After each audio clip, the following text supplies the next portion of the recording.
Hello bali may ginagawa pala tayo ngayong 2-in-1 na welding inverter. Bali Yamato yung brand. Bali nakalimutan ko lang mag video. So pakita ko pala yung ito yung si Yamato OYMG 300. Bali ito yung board niya. Ko nang mabidyoan eh. So ang problema ni Yamato na MIG yan, 2-in-1, isang arc stick at saka MIG. So ang problema nito no power. So yan, nakatanggal na yung board dito. So papalitan lang natin yung pyesa na yan. Sana hopefully yan lang ang sira,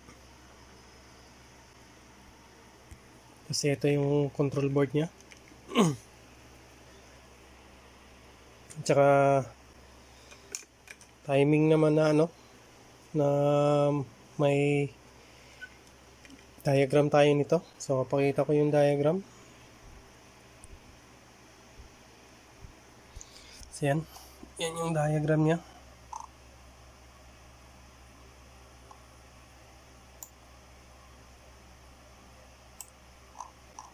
So ito yun.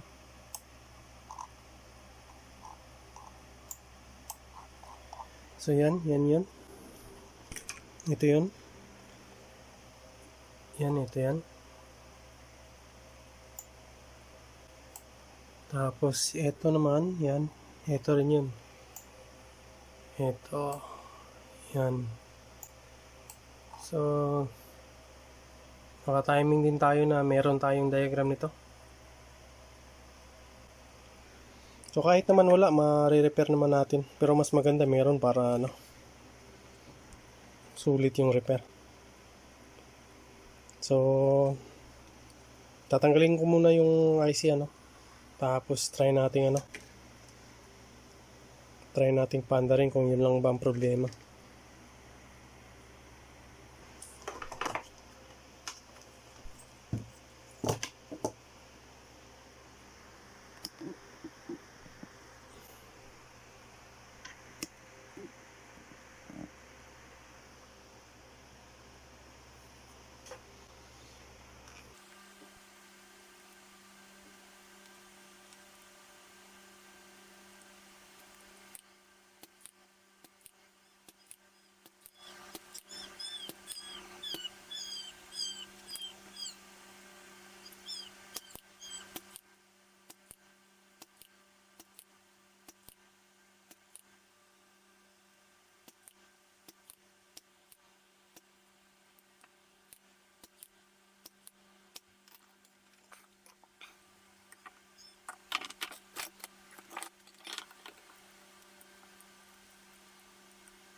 So yan, ito yung number.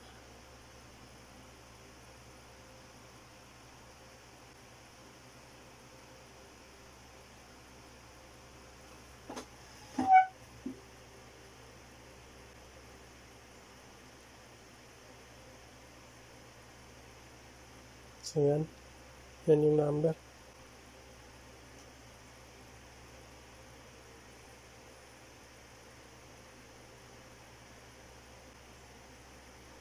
So paalaala lang pala so bago kayo magpalit nito, check nyo muna yung lahat ng component dito kung may sira ba, kasi pagka hindi na check to, nagkabit kayo ng bago, ganun din mangyayari, masisira lang din.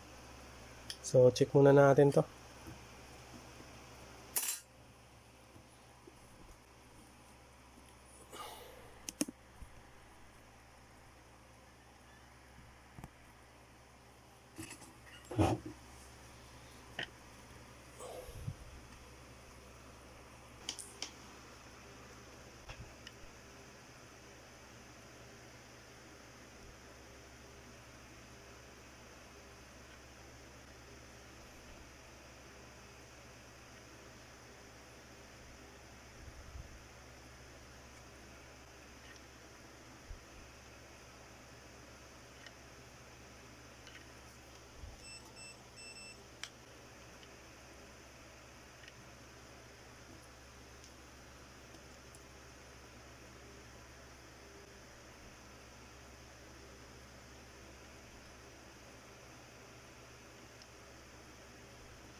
So okay naman, wala namang naging problema. Wala tayong nahanap na sira. So puli, yun lang ang sira, no?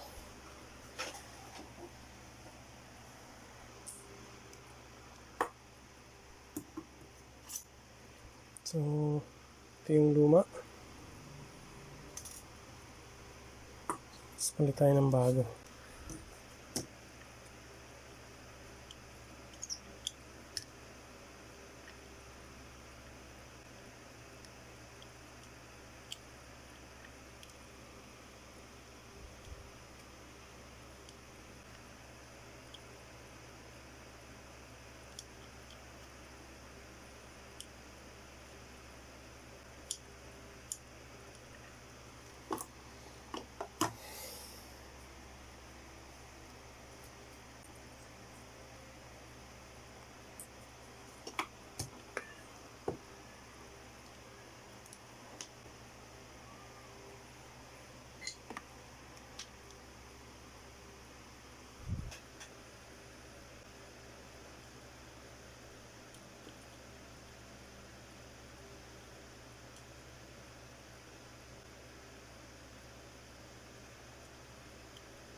So ayan, ano, naibalik ko na yung board, pero pansamantala lang to, kasi baka may trouble, matanggal pa ulit natin. Kaya hindi ko muna kinabit yung mga connector dito. So naglagay lang tayo ng test prod dyan, tsaka test prod din dito, para may makuha tayong output kung meron ba at kung gagana ba, so puli gagana. So yan na yun. So ito,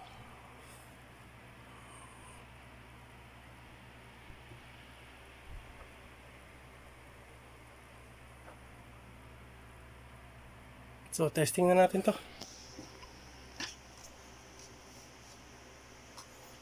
So nakasaksak na to. Pa-power on lang natin to. Tayin ko muna dun sa likod.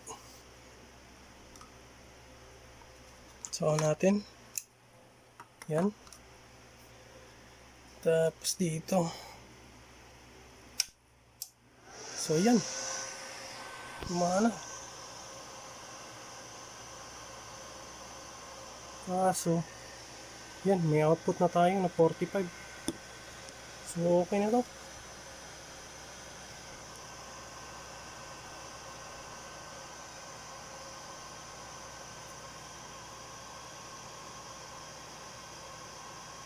So 300 amperes. So ang nito, patayin muna natin 300 amperes ang nakalagay sa kanya, yung model niya, pero yung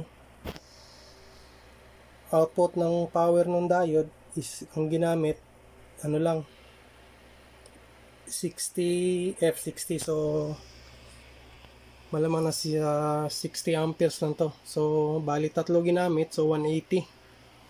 So bali kalahati nito. So siguro max nito nasa 200 lang. Tapos yung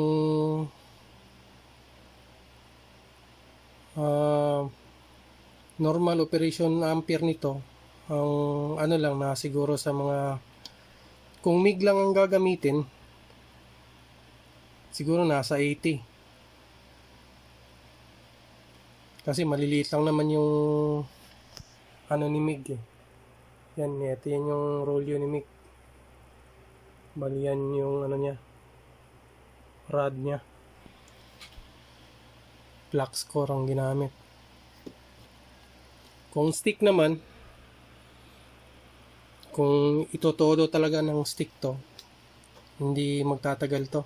Kasi nga ano lang, 180 lang yung max ng current ng diode eh. So nasa 180 lang to. So pinaka sagad na siguro sa stick kung gagamitin nasa 200 amperes. Malayo sa 300 to. So hanggang dito na lang muna, no? I-assemble ko lang tapos para matesting na natin yung welding sa labas.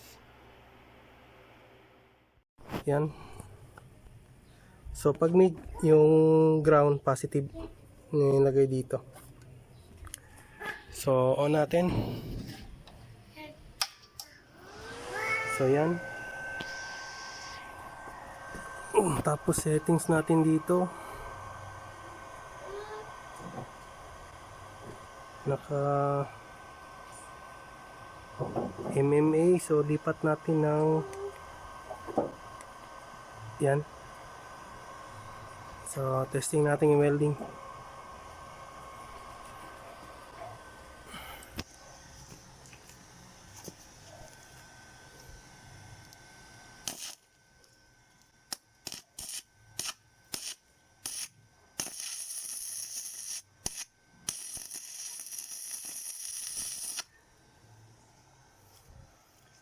So, mag-a-adjust tayo ng speed dito lang.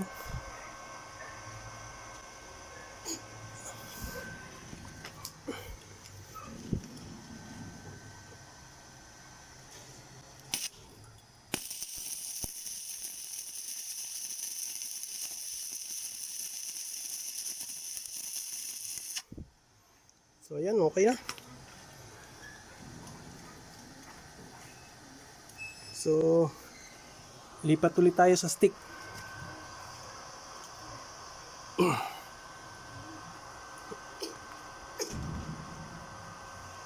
Yan, kalipat na tayo.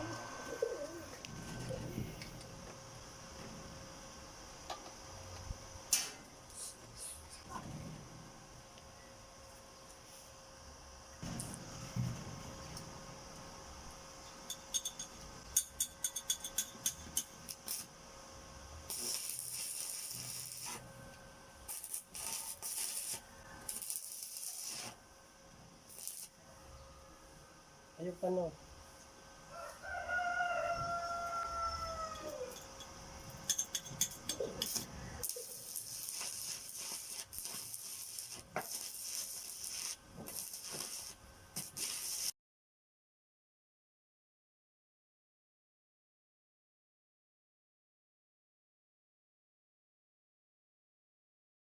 So ayan ano. So nabuo na natin si ano, Yamato 300. Yan, na MIG at saka stick welding. So na-testing na natin to kanina sa labas. So binuo na lang natin yan tapos bigay na natin to kay customer. So panguli na lang to. Testing ulit natin. So on natin yung switch. Yan. Dito. So yan.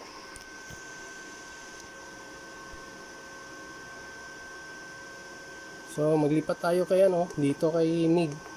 Yan, dyan yan si MIG. So stick muna tayo. Tapos measure tayo ng output.